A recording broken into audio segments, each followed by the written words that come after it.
Hi everyone. Goodness, it's really hard to see. It's kind of dark in here. I don't know if anybody's out there or not. I can see a little bit, but are you there? Can you wave? Oh, there you are. Well, let me see if I can get more light. Let me see if I say the words, let there be light. And there is. Yeah, I don't have any superpowers like that, right? I just turned on a lamp and it worked. It turned on.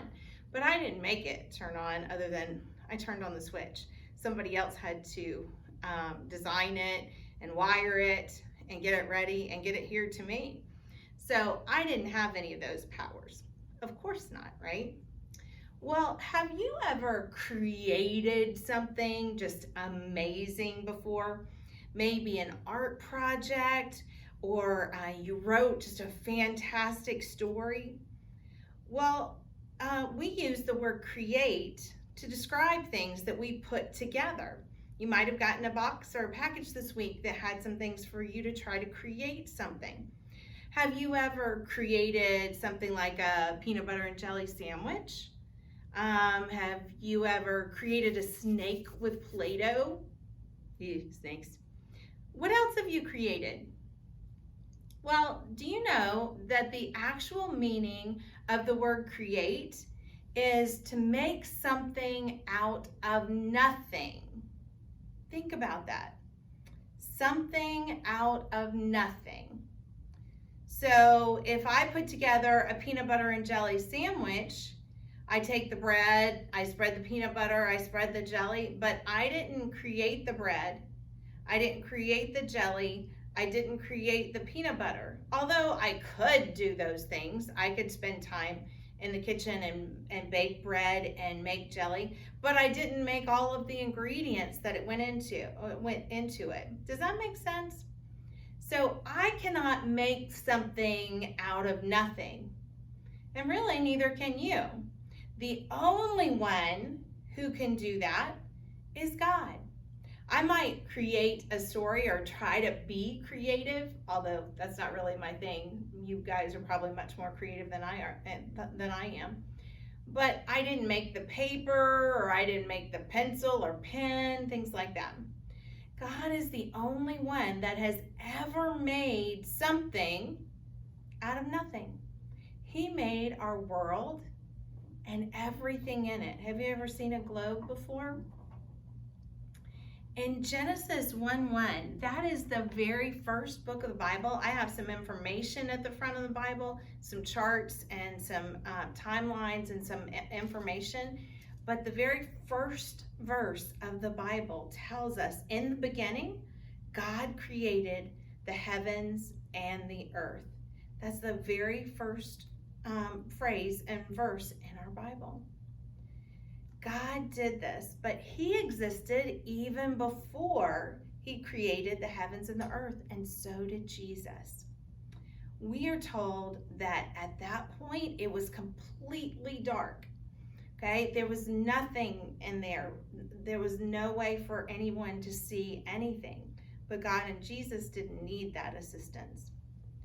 So, did you know, this is a science phrase, that darkness is just the absence of light? So I can't get this room completely dark just because it's still light outside, and I didn't want to cover all the windows. If I did with black paper or something, I could, but I didn't want to go to all that trouble.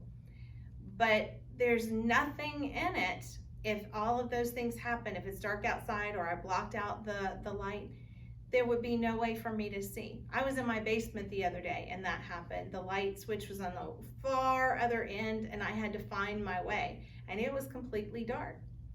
So darkness is the absence of light, but as soon as a source of light shows up, either from a window or from a lamp that I have over here, then I can see there is light.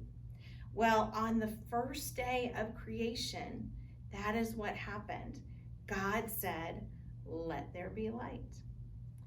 He called that the day, and he called the night darkness night. Sorry, backwards. And there was evening and there was morning the first day. That is pretty cool. Have you ever thought about that? God invented light. So then on the second day, God said, let there be an expanse from the waters and separate.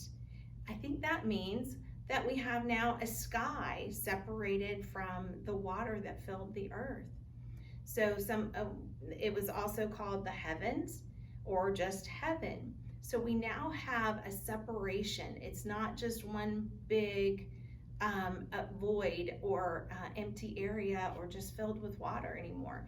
God has created a separate place, and we call that heaven. So on day 2, this is what happens. And God said it, and it was so. And that made the second day. But he didn't stop there. On the third day, he created the entire process for seeds to grow and plants to grow, fruits, flowers, vegetables, everything that we would need long before we were even here. That's amazing. Can you think about that process? Have you ever watched a plant grow from seed all the way to maybe flowering or to produce fruit? It's an amazing process. And plants also give us oxygen that we need to breathe. That's really complicated. All of the things that God put together way in advance for us. We're told in verse 10 through 13 here that God saw it and that it was good. That phrase is going to keep popping up. Listen for it.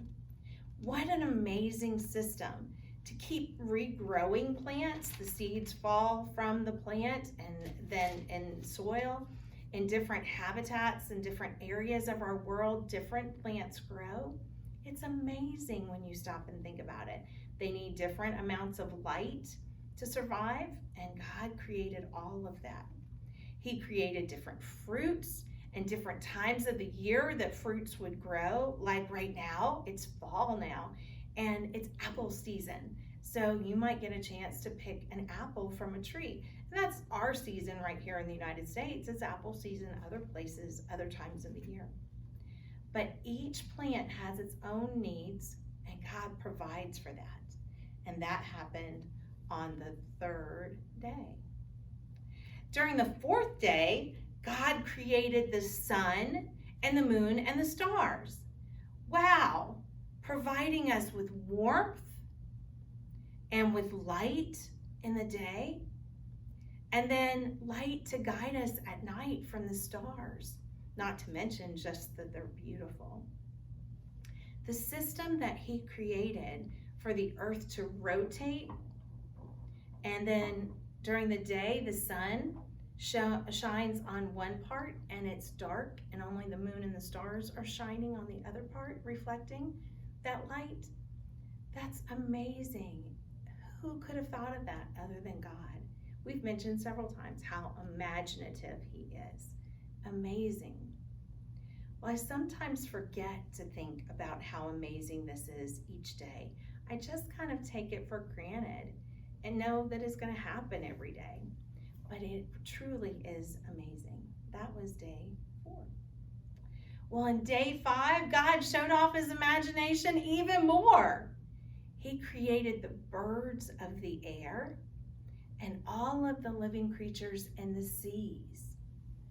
Thousands of different animals, I don't even know how many, that swim or fly.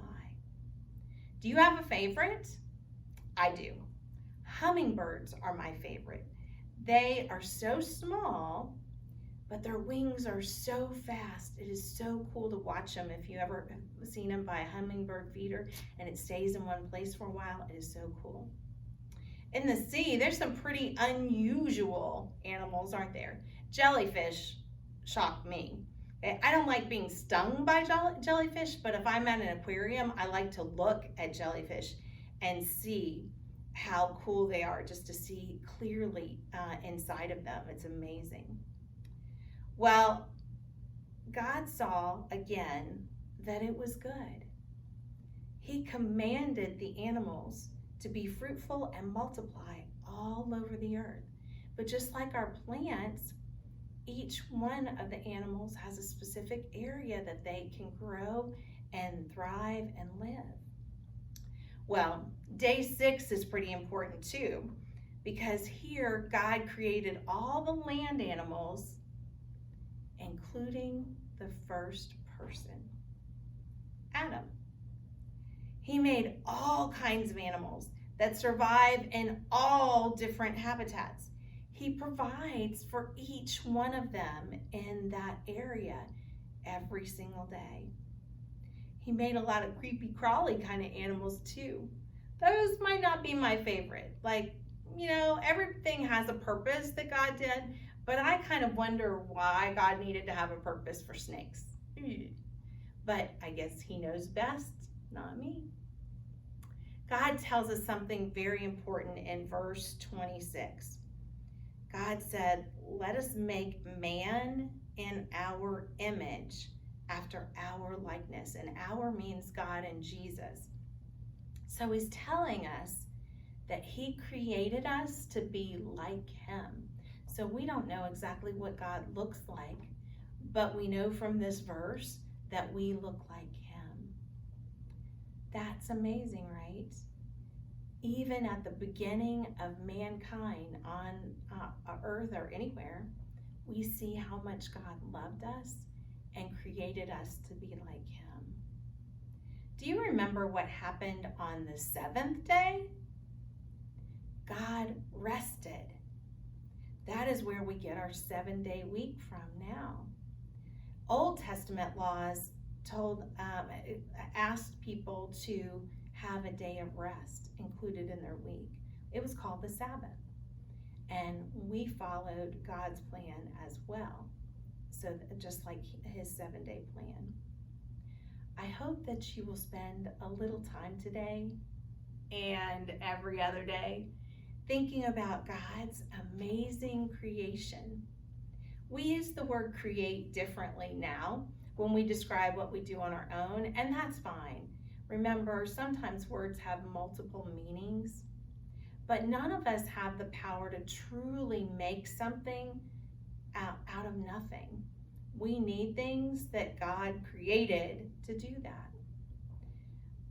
I also hope that you remember that you are one of God's creations and that you're one of my favorite ones of God's creations.